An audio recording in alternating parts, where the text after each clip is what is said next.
우리 펭귄놈은 여행에 미친 새끼다. 그래서 여미새라. 국내건 해외건 여행을 좋아하는 그는 친구 양과 함께 태국 여행을 기획하고 있었다. 하지만 우리 양 친구는 어렸을 적을 제외하고는 해외여행을 한 번도 가본 적이 없었고 여권 발급부터 해외로 나가는 비행기까지 모든 것이 거의 처음인 상황이었다. 하지만 아무리 해외여행이 처음이어도 요즘은 인터넷과 AI에서 말 그대로 딸깍 한 번이면 정보를 쉽게 구할 수 있는 시대인 것만 어째서인지 우리 양 친구는 이런 좋은 문명의 이기들을 놔두고 그저 불을 처음 발견한 원시인 같은 짓들만 저지르게 되고 만다.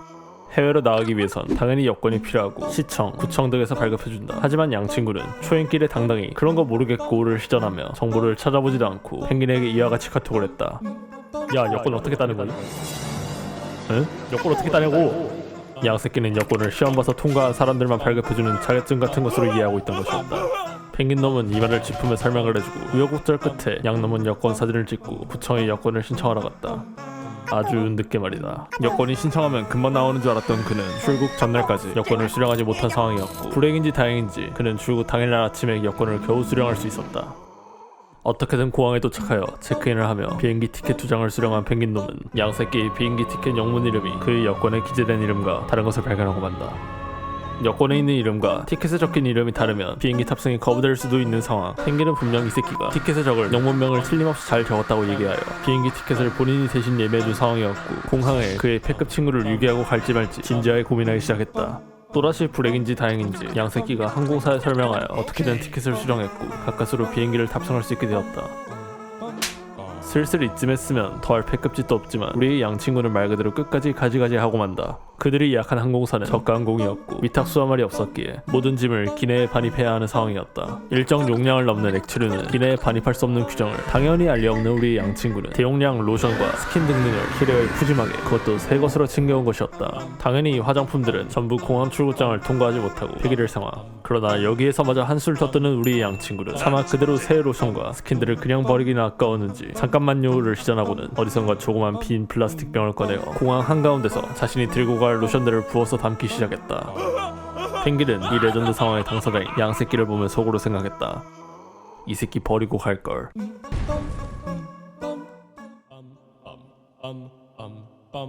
지난번 공항에서 온갖 난리를 피우고 겨우 비행기를 타게 된 펭귄과 양 친구.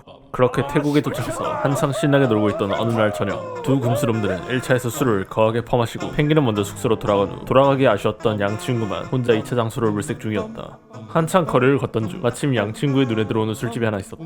태국에서는 술집 밖에서 호객행위를 하는 것이 꽤 흔한 편이고 유독 한 술집에서 호객행위를 하는 사람이 양 친구를 보고 쌍술을 들고 환영하는 것이었다. 양 친구는 술도 한 사발 먹었겠다. 괜히 기분이 좋아져 허허 하면서 그 술집에 자연스럽게 들어가게 되었고 한 테이블에 앉았다.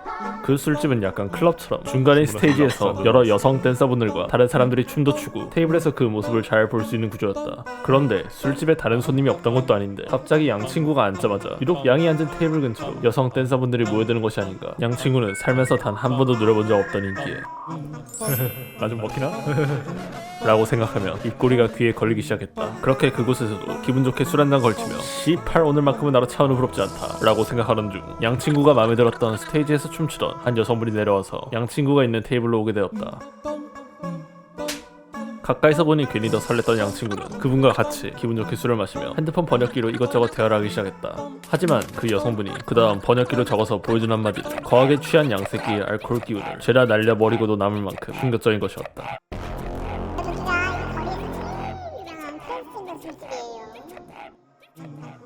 그렇다. 사실은 양새끼가 누리던 이 많던 여성분들의 인기는 전부 트랜스젠더 여성들이었고 그가 들어온 술집에 있는 여성분들은 사실상 남성에 가까운 분들이었다. 그리고 양 친구는 안타깝게도 그런 쪽에는 전혀 취향이 없었다. 양새끼는 분명 30분 전만 해도 본인이 미연씨 남주였는데 갑자기 이제는 공포게임 탈출 미션이 펼쳐진 이 상황을 받아들이지 못하고 있었고 어떻게든 정신을 차린다 잠시 화장실을 다녀오겠다고 말하고 허겁지겁 카운터에서 술값을 계산하고 그 길로 술집에서 튀었다.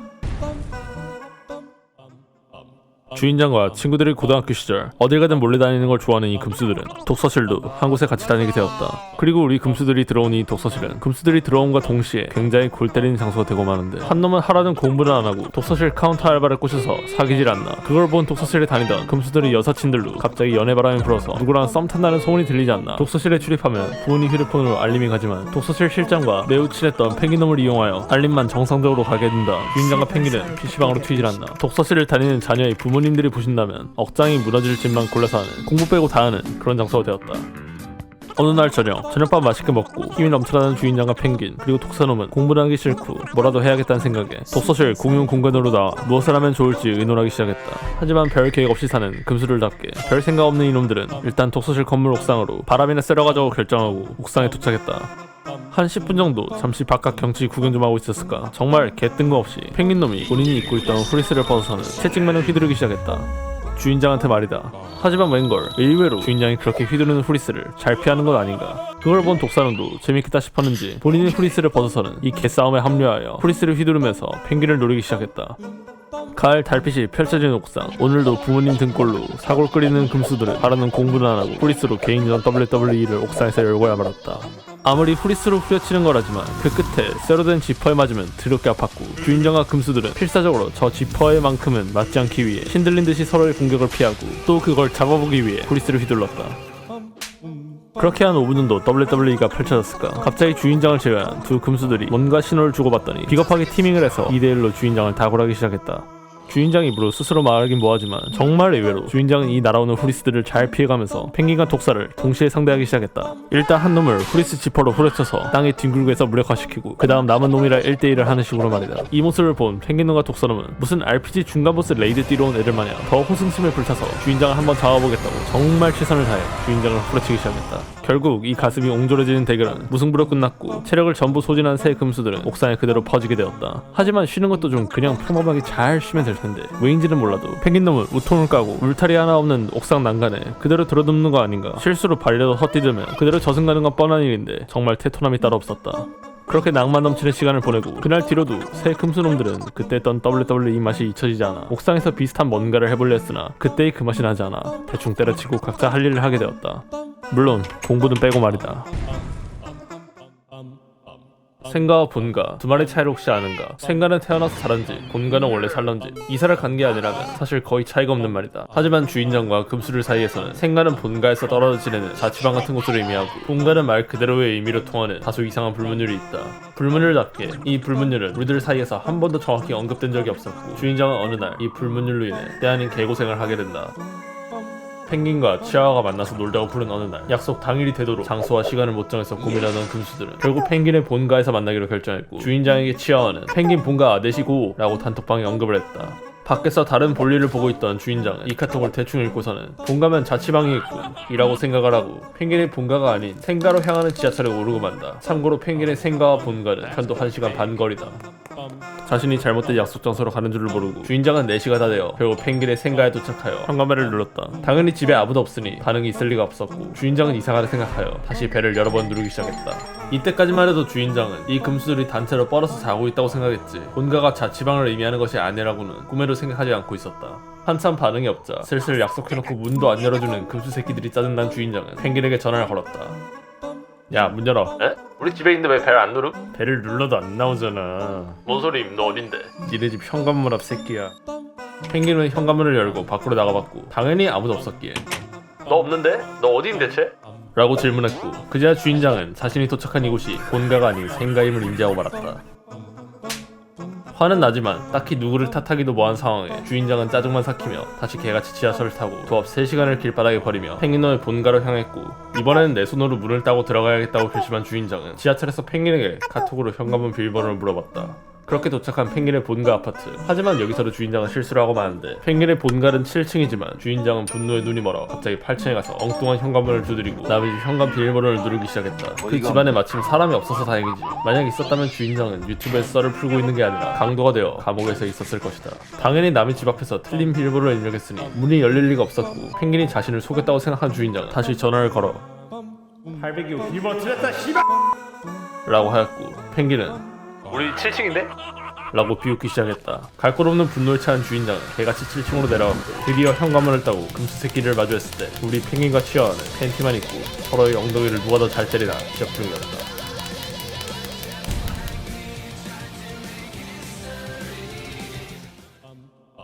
대한민국은 엄복동의 나라다. 카페에 놓인 휴대폰과 노트북을 나눔 척하면서 이상하게 남의 자전거만 보면 야, 막 군침이 싹 돌아! 눈이 돌아가 와이어 자물쇠를 끊고서라도 가져가 버리는 이 나라는 주인장과 친구에게도 예외가 없었다. 주인장이 고등학교 시절 석식 만나게 먹고 야자 시간에 한숨 퍼질러다는 주인장과 셰퍼드 친구는 여느 때와 다름없이 10시가 되자마자 기다렸다는 듯이 짐을 싸서 집으로 갈 준비를 하고 있었다. 주인장과 셰퍼드 친구는 자전거를 타고 둥개하는 것이 일상이었고 고등학교 내부에는 그런 학생들을 위한 자전거를 주차할 수 있는 공간이 마련되어 있었다. 각자 자전거를 세우는 위치가 달랐지만 우선 셰퍼드 친구의 자전거를 찾으러 가기로 결정한 두 금수들은 셰퍼드가 자전거를 세우는 위치로 가기 시작했다. 하지만 웬걸 아무리 찾아봐도 그 자리에 있어야 할 셰퍼드의 자전거가 보이지 않는 것 아닌가. 야, 내 자전거 어디감? 그걸 내가 어케함? 자물쇠 걸어놨는데. 그 말이 끝나자마자 셰퍼드가 세워둔 자전거 자리를 확인한 두 금수놈들은 자물쇠가 끊어져 있는 것을 확인하고야 말았다. 그렇다. 그날 밤은 셰퍼드 친구가 한순간에 픽시 바이크 오너에서 뚜벅이 새끼로 강등되는 순간이었다. 주인장은 이 꼴을 보고는 픽슈컷? 이라고 놀리고 나만 아니면 돼를 시전했다. 현실을 받아들이지 못해 그 주변을 맴돌며 혹시 자전거가 있지 않나 하는 셰퍼드를 뒤로하고 주인장은 본인의 에마를 찾으러 갔다. 하지만 어째서인지 주인장이 세워놓은 자전거 역시 보이지 않는 것 아닌가. 여기 안 세워뒀던가? 내가 자리를 헷갈리나 라고 애써 불길한 예감을 부정하며 주인장은 주변을 찾아보기 시작했고 자신의 에마 생이별을 한 셰퍼드가 터덜터덜 걸어오다가 주인장의 이 모습을 보고서는 야 너도냐? 라고 얼굴에 갑자기 화색이 돌기 시작했다. 그렇게 10분을 넘게 찾아도 안 나오는 자전거. 주인장 자전거는 자물쇠 흔적이라도 남았던 셰퍼드 놈의 자전거와는 달리 흔적도 없이 사라져버린 것이다. 상대적 행복을 누리다가 한순간에 셰퍼드와 똑같은 꼴을 당해버린 주인장의 기분은 20% 급등했다. 1시간 만에 마이너스 60%가 찍힌 그야말로 개잡주 알트코인 차트를 그리고 있었고 그와 반비례해 셰퍼드의 기분은 동료가 생겼다는 사실에 다시금 나아지고 있었다. 그날 그렇게 두 금수들은 터덜터덜 걸어서 집으로 가게 되었다. 주인장은 집에 도착하여 아버지에게 사실을 알렸고 안 그래도 자전거 탈려서 서러운데 주인장의 아버지는 또 잃어버렸어? 나가! 라고 주인장을 오밤중에 집 밖으로 쫓아냈다. 어릴 적부터 자전거를 자물쇠가 있건 없건 모조리 도둑맞고 다닌 주인장은 고등학생이 되어서도 그 불운이 어디 가지 않았고 그날 새벽 쓸쓸히 놀이터 그네에서 시간을 적당히 때우다 다시 집으로 기어 들어갔다. 펭귄이 대학교 교환학생이던 시절 해외에 있던 그는 돈이 수중에 거의 없는 와중에도 남은 돈을 끌어모아 여행에 몰빵하고 있었다. 그의 목표는 최대한 여러 대륙들을 다녀오는 것이었고 마침 아프리카는 가보지 않았기에 모로코행 비행기표를 끊고 모로코 여행을 시작하게 되었다. 그는 이미 여러 번의 여행 경험으로 인해 나 정도면 여행 코스지 라는 생각에 빠져 이 여행을 다소 안일하게 준비했고 모로코의 대표 관광 상품인 사하라 사막 투어를 대충 길거리에 있는 삐끼를 붙잡고 돈을 낸 다음 2박 3일간의 사막 투어를 시작했다. 사막과 시내는 꽤 거리가 있어서 그는 하루 종일 차로 이동하여 사막 한가운데 있는 호텔에 겨우 도착했지만 사막 모래먼지를 잔뜩 뒤집어쓰고 도착한 호텔은 수도가 나오지 않았다. 분명 삐끼는 최고급 호텔이라고 자부했는데 말이다. 고심 끝에 그는 생수를 구매하여 샤워를 하였고 첫날 밤을 넘기게 되었다. 그렇게 사막에서 낙타로 타고 투어 마지막 날이 되어 다시 모로코 시내로 돌아가기만을 기다리는 펭귄은 일행으로 같이 온 다른 사람들은 목적지가 달랐기에 먼저 다른 차로 가버리고 펭귄은 따로 택시를 기다리고 있었다. 그렇게 1시간 정도 흘렀을까. 택시는 아직도 오지 않았고 호텔 사장님이란 노가리만 까고 있던 펭귄놈은 그제서야 뭔가 이상함을 느끼고 가이드에게 전화를 걸었지만 가이드는 아무리 전화를 걸어도 받지 않는 건 아닌가. 분명 삐끼놈이 돌아오는 택시도 있다고 했는데 말이다. 졸지에 그는 사막 한가운데서 낙오될 위기에 처했고 믿을 사람이라고 방금까지 앞에서 노가리 까던 현지인 호텔 사장님뿐이었던 펭귄놈은 바지가랑이를 붙들고 제발 연락 좀 대신해달라고 부탁하기 시작했다. 호텔 사장님이 가이드에게 전화를 걸자 펭귄이 걸었던 전화는 모조리 씹던 가이드가 단번에 전화를 받았고 1시간 후에 택시가 도착하여 펭귄은 겨우 시내로 돌아갈 수 있게 되었다. 하지만 고생 끝에 탄 택시는 진정 21세기 자동차라고 부를 수 있는 물건이 만든 건지 41도의 날씨에 에어컨은 나오지도 않았고 더워서 창문이라도 열어보려고 하니 수동으로 돌려서 창문을 내려야 하는 그런 차였다. 삐끼 새끼는 분명 Don't worry my friend, it's Nika 라고 했는데 말이다. 게다가 이놈의 택시 운전사는 운전을 GTA로 배웠는지 시속 60km 도로에서 110km를 받는 건 애교고 앞차가 답답하게 가면 반대 차선으로 역주행까지 서슴지 않는 것이었다. 이런 운전 꼴하지면 안전벨트라도 붙들어 매야겠지만 놀랍게도 뒷좌석의 안전벨트는 가위로 잘려있는 것이었다. 펭귄놈은 그냥 호텔에서 접시나 닦으면 살걸 이라고 후회하며 평소에는 쳐다보지도 않던 온갖 신 이름을 속으로 외치며 기도를 하기 시작했다. 기도가 통했는지 어찌저찌 그는 무사히 시내에 도착할 수 있었고 다음날 모로코 탈출을 위해 공항에 도착했지만 이놈의 나라는 국제공항 직원이 항공권을 수기로 적어주고 공항에서 뭘 좀 사려고 하니 카드 결제가 되지 않아 아무것도 살 수 없는 그런 곳이었다. 펭귄은 물 한 면 못 사먹는 자신의 처지를 보며 다음부턴 홍대병 걸린 놈 마냥 이런 나라에 놀러오지 않고 건실하게 살기로 결심했다. 건실하게. 서울에는 용산 전자상가 용팔이 던전이 있다면 오래전 대구에는 폰팔이 던전이 있었다. 길거리에서 호객 행위를 해서 핸드폰을 사게끔 유도하는 시기다. 세상 물정 모르는 20살이었던 주인장은 그런 무시무시한 길에 혼자 발을 내딛었고 그날 약 3시간을 길바닥에 버리고 만다. 명절이 되어 할아버지 댁에 귀성하여 대구로 간 주인장은 친구와 시내에서 놀고 혼자 집으로 돌아가는 길이었고 지하철을 타러 가는 중이었다. 그런데 길가에서 생판 처음 보는 사람의 말을 걸더니 고객님 혹시 핸드폰 입장 필름 오래되지 않았나요? 교체해드릴게요. 라고 하였고 주인장은 마침 액정 필름이 오래되기도 했었기에 별의 의심 없이 휴대폰 가게로 따라 들어갔다. 좋은 미끼를 문 주인장을 보고 폰팔이들은 일단 앉혀서 차를 내온 다음 갈아주겠다는 액정 필름은 안 갈아주고 다짜고짜 핸드폰을 이것저것 추천하기 시작했다. 요즘 폰이 대학생들 정말 있어요. 그런가요? 하지만 주인장은 당장 핸드폰을 교체할 생각은 없었고 그럴 만한 돈도 없었다. 그러나 마치 밤새워 만든 PT를 부장님 앞에서 발표하는 신입사원같이 영업하는 이분들을 마냥 무시하기는 좀 그랬던 주인장은 최대한 이분들의 기분이 상하지 않게끔 핸드폰은 살 마음이 없음을 알려줬다. 그러자 앞에서 열심히 말하던 폰팔이는 실망한 표정으로 네 알겠습니다 고객님. 다음에 또 오세요. 라고 말하고 주인장을 내보냈다. 핸드폰 액정 필름 갈아준다더니 돈 쏙 빼놓고 말이다. 그렇게 약간 속은 기분으로 그 휴대폰 가게를 나와 몇 걸음 걸었을까. 휴대폰 가게에서 나오는 주인장을 본 다른 폰팔이가 와서는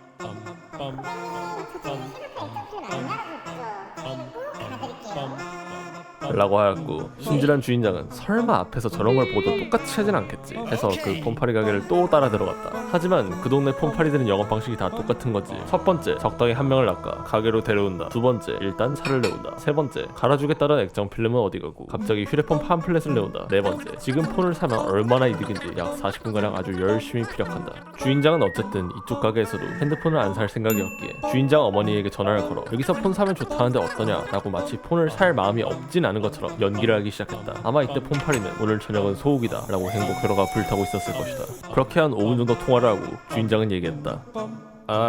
죄송한데 다음에 올게요. 주인장은 그때 폰팔이 뭐지 이 새끼는 하는 표정을 아직도 잊을 수 없다. 하지만 어쨌든 매장을 나가기 전까지 손놈이 아닌 손님이었던 주인장에게 마지못해 폰팔이는 안녕히 가세요 라고 인사하며 주인장은 그렇게 매장을 나오게 되었다. 주인장은 가게를 나오며 핸드폰을 바라보면서 떠올렸다. 이 새끼를 액정 필름 갈아준다더니 또 안 갈아줬네.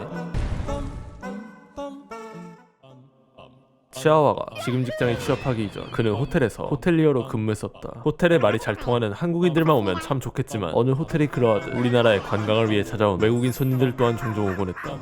치아와가 프론트를 보고 있던 어느 날 저녁 한 외국인 가족이 찾아와 본인들이 예약한 방에 체크인을 하려 했다. 가족 중 아버지로 보이는 사람이 치아와에게 예약 내역을 말하면서 체크아웃 일자가 언제인지 다시 확인받고자 했고 치아와는 컴퓨터 화면을 보며 이분들의 체크아웃이 9월 14일 목요일임을 확인하고 이렇게 얘기했다. It is Tuesday. 여러분도 잘 알다시피 영어로 Tuesday는 화요일이고 당연히 자신들이 예약한 것과 달리 체크아웃이 목요일이 아니라고 전해들은 외국인 가족의 아버지는 다시 한번 자신의 휴대폰을 꺼내서 예약 내역을 확인하고 다시 치아와에게 질문했다. September 14th is Thursday, isn't it? 치아와는 달력을 보여주면서 14일을 가리키며 다시 한번 당당히 얘기했다. It is Tuesday. 치아와의 달력에는 요일 표시가 영어로도 되어 있었지만 불행히도 목요일인 Thursday는 T와 같이 앞 글자만 적혀 있었고 앞 글자가 같은 Thursday와 Tuesday는 달력에 똑같이 T만 적혀 있는 상황이었으며 치아와는 Tuesday는 목요일, Thursday는 화요일로 각각 반대로 착각하고 있는 것이었다. 너무나 피곤했던 우리의 치아와는 속으로 이와 같이 생각하고 있었다.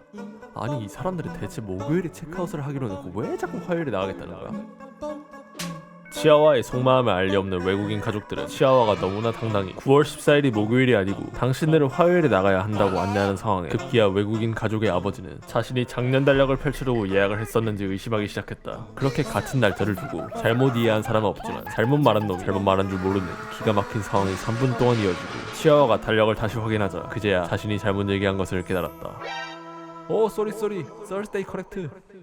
그는 이와 같이 얘기하고 그제야 외국인 가족들에게 방 카드키를 줬다. 다행히 마음씨 좋은 외국인 가족들은 이 어이없는 상황에도 너그럽게 넘어가줬고 어째서인지 치아와가 마음에 들었던 외국인 가족들은 다음날 아침에 외출을 하며 프론트에 있는 치아와에게 이와 같이 질문하였다. Where's a good place for brunch around here? 그리고 그는 호텔 주변에 반반하고 분위기 좋은 브런치 카페들을 추천해주는 대신 이와 같이 말했다. 이삭 토스트 over there good.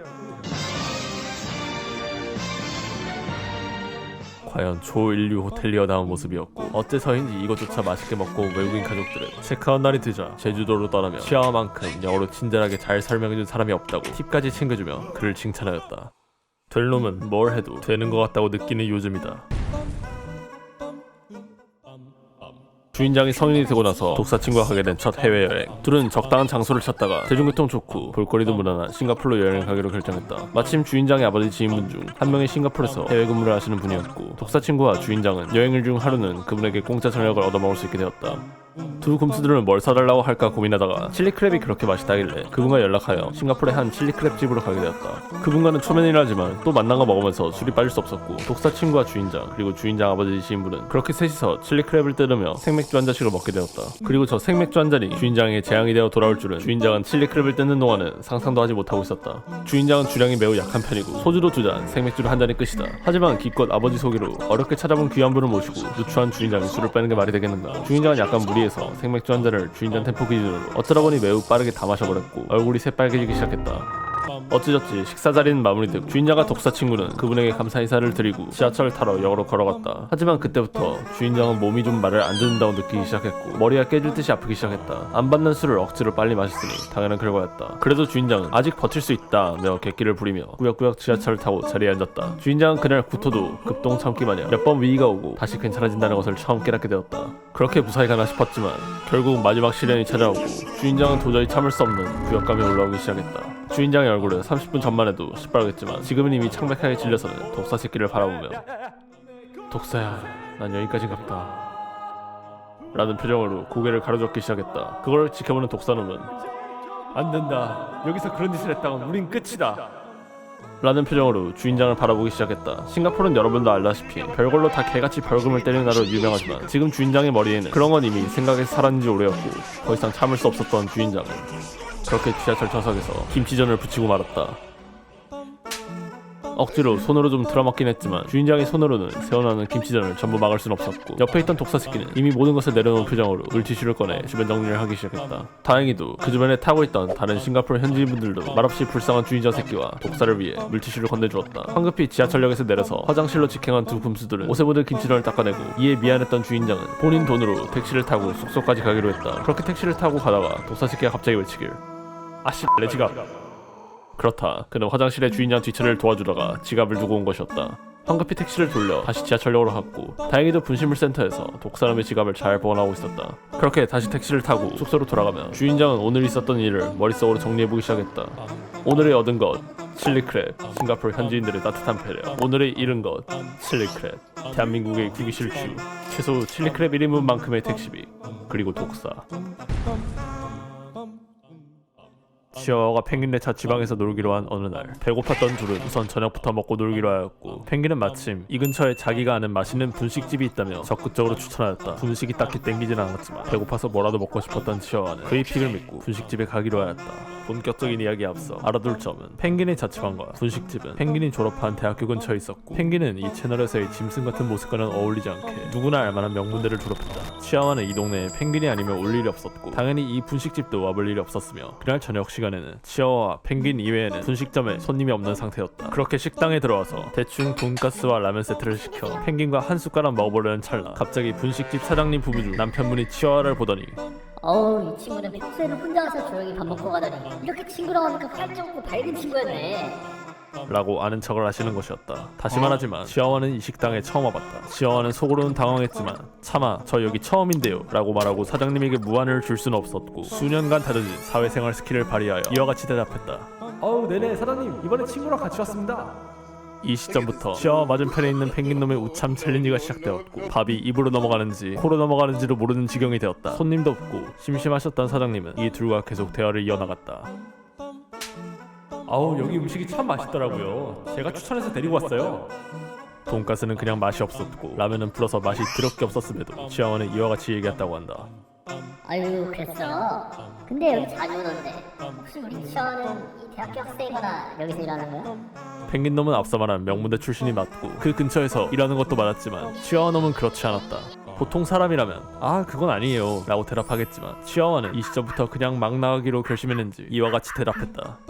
아 네 맞아요. 저 여기 대학 졸업해서 올해 교직원으로 취업 성공했어요.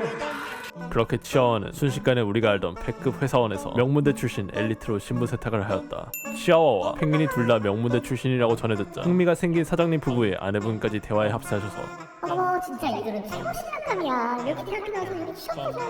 우리 그 시점도 다져가지고 얼마나 좋아. 우리 딸도 이런 애들이랑 결혼을 해야 되는데 참. 라고 하시고 결국 밥 먹는 내내 대화의 80% 이상을 거짓말로 이어가는 두 금수놈은 사장님 부부의 따뜻한 눈길과 또 오라는 말과 함께 식사를 마치고 나왔다. 식당을 나와서 시아와가 먼저 말을 꺼냈다. 야, 여기 음식 맛없잖아. 그리고 저 사장님 부부는 누구신데 아닌 척하는 거야? 여기 분식집 왜 추천한 거야 대체? 그러자 펭귄은 이와 같이 대답했다. 나도 여기 처음 와봤는데 그냥 집 근처에 있길래 추천해봤어. 말씀 드실 여기 말씀 드실 여기 말씀 드실 여기 말씀 드실 여기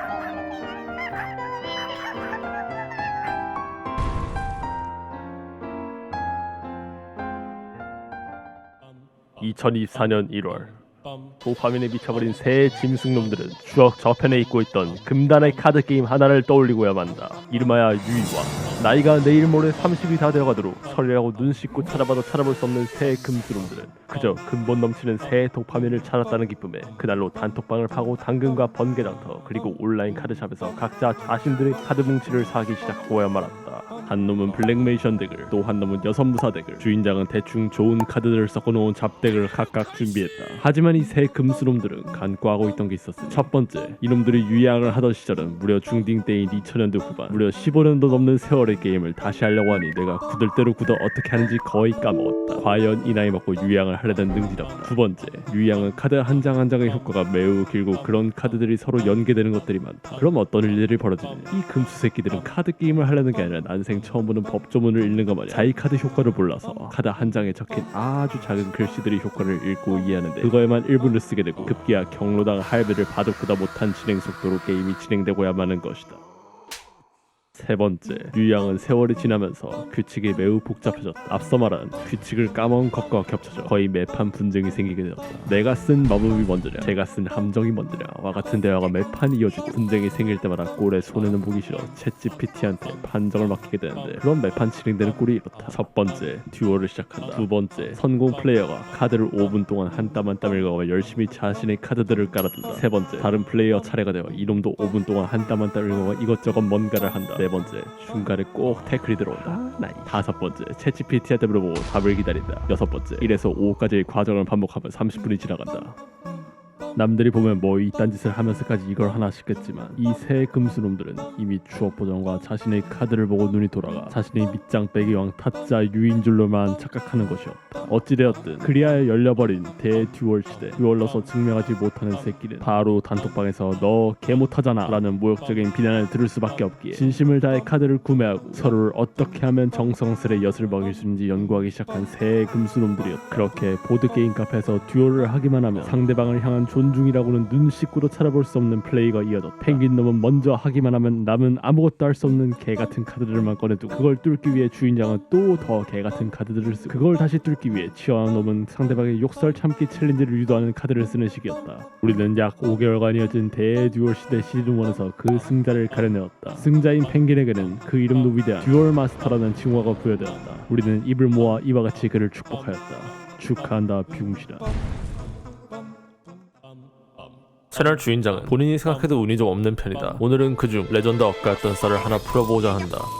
중학교 시절 주인장이 한창 농구를 배워 학교에서건 동네에서건 시도 때도 없이 농구를 하던 때였다. 그러던 어느 날 주인장의 아버지 친구분들과 함께 글램핑을 가기로 한 날이 되었고 주인장은 가서도 농구를 하면 재밌겠다 싶었는지 농구공을 차에 싣고 가서 그곳에서도 농구를 하려 했다. 글램핑장에 도착하여 부대시설로 풋살장과 농구장이 있는 것을 확인한 주인장은 싱글벙글 농구공을 차에서 꺼냈고 마침 주인장의 또래였던 아빠 친구 아들도 농구를 하는 사람이었다. 그렇게 주인장과 주인장의 동생, 아빠 친구 아들 한 명까지 총 3인 농구 파티가 결성되어 농구 코트로 향했다. 주인장 파티가 신나서 농구를 하던 중 옆에 있던 풋살장에는 어느새 잼민이 파티가 와서 축구공을 차고 있었다. 주인장은 그날따라 이상하게 슛을 하면 하는 대로 골이 들어가고 생각하는 대로 모든 플레이가 다 되는 농구 매드무비를 찍고 있었기에 풋살장에 누가 있는지 신경조차 쓰고 있지 않았다. 그렇게 주인장이 공을 잡고 슛을 하려고 점프를 하는 순간이었다. 풋살장에 있던 잼민이 중 한 명이 공을 빗나가게 차는 바람에 골대를 벗어나 축구공이 농구 코트까지 굴러왔고 슛을 하던 주인장은 수비하는 손에 막혀 농구공을 손에 여전히 들고 있는 상태였으며 아이 아깝다 라고 생각하며 공을 잡은 채로 그대로 다시 착지하려고 발밑을 보았을 때 그 굴러온 축구공이 정확히 주인장 발밑에 있는 것이었다. 농구공을 손에 쥐고 있던 주인장은 그대로 손을 땅에 짚을 새도 없이 그 축구공을 밟고 미끄러져 넘어졌고, 그냥 넘어지기만 했다면 참 좋았겠지만 넘어지는 순간 무의식적으로 밑입술을 앞니로 깨물며 넘어져버린 주인장은 입술과 턱 사이를 입으로 깨물어서 꿰뚫어버리고 말았다. 영문도 모른 채 주인장은 다시 일어나보려 했으나 말도 안 되는 고통 때문에 그대로 다시 드러누워버렸고, 생애 처음 119를 불러서 어머니와 함께 앰뷸런스에 실려가게 되었다. 1시간 뒤에 응급실에 도착했지만 그조차도 도시와 거리가 좀 있던 탓인지 큰 병원의 응급실은 아니었다. 그렇게 입술이 뚫렸는지 어쨌는지 아무것도 모른 채 입이 팅팅 부어서 누워서 의사만 기다리던 주인장에게 응급실 의사가 도착했고, 의사는 소독을 하고 입에서 케첩이 새는 주인장의 턱을 보더니 뚫렸네요 이거. 라고 말하고 손가락 2개를 주인장 상처에 집어넣어 보여주는 것이었다. 마취 같은 건 없었다. 이 돌팔이 의사 새끼는 왜 그런 건지 주인장은 아직도 모르겠다. 강제로 팔자에도 없던 간호 체험을 그 응급실에서 하였음에도 정작 응급실 의사는 여기서는 봉합이 안 된다고 하였기에 주인장은 다시 개같이 앰뷸런스를 타고 1시간 정도 이동하여 서울에 있는 대학병원까지 도착했다. 그곳에서 뚫린 상처를 30바늘 이상을 꼬매고 간신히 집에 도착한 주인장은 그날부터 거의 2달 동안 입이 부은 채로 매 끼니를 죽만 먹게 되었다고 한다. 날 죽이지 못하는 고통은 날 더 강하게 만든다고 했지만 지금의 주인장과 친구들의 모습을 보면 지난 세월 동안 고통이 부족하지 않았나 싶기도 하다. 어느새 다니던 직장에서 인턴에서 정규직이 되어버린 펭귄도 먹은 나이값이라곤 개나 줘버린 듯한 그의 평소 행실과는 달리 나름 우수한 성적으로 정규직 전환 시험을 마치고 그의 직장 생활을 새로운 마음으로 시작하게 되었다. 그러던 어느 날 사무실에서 가장 짬이 낮은 그에게 임무가 하나 주어진다. 바로 탕비실에 간식을 사다 놓는 것. 다른 직원들이 원하는 간식을 말하면 온라인으로 주문하는 식이었다. 열심히 과자를 가 본인의 사심이 담긴 간식을 사던 도중 팀장님이 고구마 말랭이를 좋아한다고 전해들은 그는 점수로 딸 겸 고구마 말랭이를 장바구니에 집어넣고 그대로 주문하였다. 그렇게 간식들이 배송되고 자랑스레 본인이 사놓은 탕비실 간식들을 펼쳐놓은 다음 그중 기대하던 고구마 말랭이를 하나 까서 먹어본 펭귄. 뭔가 좀 질기긴 했지만 맛은 있었기에 그냥 그런가 보다 라고 넘기고 그는 고구마 말랭이를 그대로 팀장님에게 갖다 바치며 점수 좀 땄겠지 라고 회심의 미소를 속으로 지었다. 그렇게 며칠 뒤 첫 휴가를 받아 해외여행을 다녀온 펭귄. 하지만 여행 후의 첫 출근날 직원 모두가 월 짖으며 그에게 인사를 하는 게 아닌가. 이게 무슨 일인지 팀장님에게 물어본 그에게 돌아온 대답은 너가 우릴 개로 봤잖아 였고, 그제서야 그는 뭔가 잘못됐음을 깨달았다. 그렇다. 그가 산 건 사람이 먹는 고구마 말랭이가 아닌 개간식 고구마 말랭이를 산 것이었다. 본의 아니게 팀장님과 직원들을 개X로 만들어버리고 회사 전체에 패급으로 소문나버린 펭귄도 다행히 직원들은 키우는 강아지들에게 줄 간식으로 말랭이를 들고 가며 말랭이는 어찌저찌 처리가 되었다고 한다. 그의 헛짓거리가 여기서 끝나면 좋았지만 그러지 않았다. 그는 오후 4시마다 닭과 함께 우유를 먹는 습관이 있었는데 그날따라 본인 부서 냉장고에 우유가 없는 것이 아닌가. 우유를 포기하지 못하고 옆 부서 냉장고를 털러간 못난 펭귄놈은 작은 우유팩에 담긴 우유를 뜯어 간식과 함께 먹기 시작했다. 그런데 뭔가 맛이 시큼하니 우유 맛이 좀 이상함을 느낀 펭귄놈. 여기서 보통 사람이라면 뭔가 잘못되었음을 알아챘겠지만 그는 괜히 이 채널에 나오는 놈이 아니라는 것을 다시금 증명하고야 만다. 우유가 없으면 다가 먹는 맛이 안 나는 그였기에 그날로 훔쳐온 우유 2팩을 먹고 그 다음 날에는 코를 막아가면서까지 우유를 어떻게든 위장에 쑤셔넣고야 말았다. 그렇게 다 먹고 나서 그가 막아둔 코를 푸는 순간 도저히 음식에서는 알 수 없는 냄새가 남을 깨달았고, 그제야 유통기한을 확인한 그는 어제 오늘 먹은 우유들의 유통기한이 6개월이 지난 것을 확인하고야 말았다. 이미 우유 밑바닥에는 황천의 뒤틀린 치즈와 요거트 비슷한 무언가가 깔려 있었고 그는 그 길로 화장실로 가서 토를 하며 이틀 동안 식중독으로 고열과 오한에 시달리며 일을 하게 되었다. 이만 썰을 마치며 주인장이 아직까지 의문인 점은 첫 번째, 이 새끼는 어떻게 이 능지로 저 반반은 직장에 들어갔는가. 두 번째, 이 새끼 위장은 어떻게 상한 우유를 먹은 첫날까지는 멀쩡했는가. 배그가 한창 인기 많았던 몇 년 전 우리의 동물 친구들은 PC방에서 다같이 할 게임으로 오랫동안 해온 피파 온라인을 유기하고 배틀그라운드를 시작하게 됐다. 하지만 FPS라고는 생전 해본 적이 없던 우리 금수놈들. 배그는 지금 기준으로도 총 쏘는 게 상당히 어려운 게임 중 하나고, 그런 어려운 게임에 생 뉴비로 입문한 이놈들은 고인물들 사이에서 그저 아이템만 주워다만 남 갖다주는 황금 고블린 쿠팡맨이 되고 말았다. 이 문제는 시간과 노력이 해결해 줄 것이다 라고 굳게 믿는 금수놈들. 하지만 2년 넘게 지나도록 게임을 시키기만 하면 총 한 번 못 쏴보고 죽는 판이 허다하면서 꼴에 어쩌다 운 좋게 치킨을 한 번 들은 날은 우리는 역시 잘한다고 자화자찬하며 정신을 못 차리는 동물놈들이었다. 이 새끼들이 얼마나 모질이 새끼들인지 몇 가지 일화만 말해보면, 첫 번째, 달리는 차 안에서 한 놈이 갑자기 뛰어내리고 뛰어내린 놈을 다른 놈이 실컷 욕한 다음 알 수 없는 이유로 자기도 뛰어내려 길 한복판에 들어눕는가 하며, 두 번째, 누가 봐도 뛰면 험한 꼴을 볼 것 같은 옥상에서 뛰어내리고 그 새끼를 구해보겠다고 자기도 옥상에서 뛰어내린 다음 다리가 박살나서 같이 땅에 들어누워 있질 않나. 세 번째, 집안에 들어온 적이 주인장에게 총을 쏘고 운 좋게 그 총이 단 한 대로 맞지 않았음에도 적이 집에 들어온 줄도 모르고 있다가 그대로 다시 집구석에 숨어있던 적에게 당하고 적이 갑자기 생겨났다 라고 브리핑을 하는 등 영 상태가 좋지 못한 플레이들만 이어졌다. 그렇게 금스론들 파티에 당해주는 플레이어는 뉴비이거나 우리들의 친구 AI 보시거나 야산에 뛰어다니는 고라니 새끼들한테 치여 죽는 운이 억세게 없는 놈들 뿐이었다. 이 처참한 실력에도 불구하고 피파를 하지 않는 주인장은 모처럼 본인을 포함하여 다같이 할 수 있는 게임을 찾았기에 배그를 더더욱 포기할 수 없었다. 그 당시에도 영상 편집을 조금 할 줄 알던 주인장은 어떻게든 이 짐승놈들의 영상을 녹화해 매드무비를 만들어서 이놈들에게 배그뽕을 넣어 접지 않게 할 심산이었고, 실제로 나온 약 30초짜리 미리보기 영상은 꽤나 그럴듯하고 멋있게 만들어졌었다. 주인장이 만든 자신들의 매드무비를 본 금수놈들은 턱하면 별의별 이유로 죽어나가는 실제 게이머사의 모습과 다르게 본인들이 모조리 쏴 죽이는 모습에 그대로 배그뽕이 차서 어떻게든 매드무비감 영상을 뽑기에 미친듯이 PC방을 다니기 시작한다. 하지만 결국 이 매드무비가 완성되는 일이 없었는데 고작 3분이 겨우 넘는 매드무비 부금을 채울 장면을 4명이서 수십 판을 플레이해도 좀처럼 나오지 않았고, 리플레이만 열어보면 서로에게 성광탄을 던지고 총을 쏘고 모른 척하고 배그에서 카트라이더를 하며 서로가 탄 차를 뒤집어대는 개패급 장면들만 넘쳐났다. 이를 보다 못한 주인장은 함께해서 들어왔고 다신 보지 말자를 선언하면서 영상 제작을 무기한 중단하였고, 게임에서마저 짐승같은 플레이를 이어가는 우리 금수 새끼들의 모습을 보며 배그 단톡방에 주인장은 추풍낙엽 배그팟이라는 이름을 붙여주고 그 길로 배그를 접게 되었다. 어찌저찌 대학교 졸업장을 받아든 우리의 주인장, 그는 운 좋게도 졸업과 동시에 취업을 할 수 있는 기회가 생겼다. 원하던 회사에 서류를 내고 나름 열심히 준비했지만 면접에서 절어버리고 이번 취업은 망해버렸나 하는 찰나에 또다시 개쩌는 운빨로 취직에 성공해버린 주인장. 그는 취직에 성공했다는 기쁨에 취해 앞으로 다가올 재앙을 전혀 눈치채지 못하고 있었다. 회사 면접을 보고 와서 결과를 기다리고 있던 어느 날 저녁, 그는 한 통의 문자를 받게 된다. 바로 인사팀 담당자로부터 온 최종 합격 통보 문자. 주인장은 드디어 내 인생이 풀리려는 건가 하는 생각이 희망회로가 불타고 있었다. 문자의 내용은 이와 같았다. 우리 회사의 귀하를 모실 수 있게 되어 영광이며 미래에 우리 회사의 주역으로서 잘 부탁드리겠습니다. 누구누구 배상. 하지만 사회초년생이었던 주인장은 배상이라는 단어를 살면서 본 적도 없고 볼 일도 없었기에 당연히 이 뒤에 붙은 배상이란 글자는 누구의 이름 뒤에 붙은 글자이니 직급일 것이 분명하다라고 생각하고 이와 같이 답장을 보내버리고 만다. 감사합니다, 대장님. 오해주신 말씀 실망시키지 않겠습니다. 앞으로 잘 부탁드리겠습니다. 참고로 여기서 배상이라는 단어는 누구누구 올림과 같이 편지랑 이메일 끝부분에 쓰는 말이다. 뭐가 잘못된지 모른 채 그대로 저녁에 싱글벙글 치킨이나 뜯을 생각을 하던 주인장. 하지만 10분 뒤에 호련히 날아온 사진 한 장과 뒤에 붙은 글자는 주인장의 영원한 흑역사를 박제하고야 말았다.